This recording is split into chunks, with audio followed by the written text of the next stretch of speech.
Tja, ihr liebe Leute, jetzt fragen wir euch, was kommt denn da auf uns zu, was wir da jetzt bald hören. Ich kann euch nur eins sagen, das sind viel Geschichten. Viel Geschichten aus der Pfalz.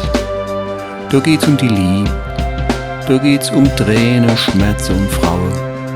Wobei, mal ganz ehrlich, Frauen, Tränen und Schmerzen, da kennen wir Männer, oh Jesus, wie viel erzählen. Und wenn wir schon bei uns Männer sind, in der Lieder geht's natürlich auch um tolle Männer. Und von der gibt's eine Pfalz, ziemlich viel. Fragen wir unsere Frauen, was die alles über uns erzählen. Da wäre er ganz schön blöd gucken, sag ich euch.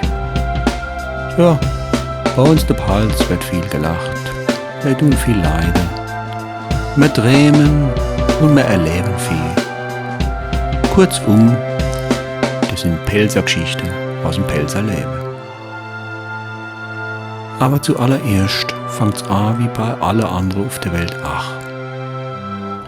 Morgens um 6 Uhr im Sommer, die Sonne scheint, die Luft ist ganz zart und nix ist los.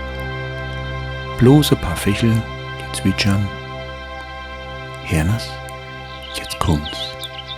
Morgens um 6 Uhr.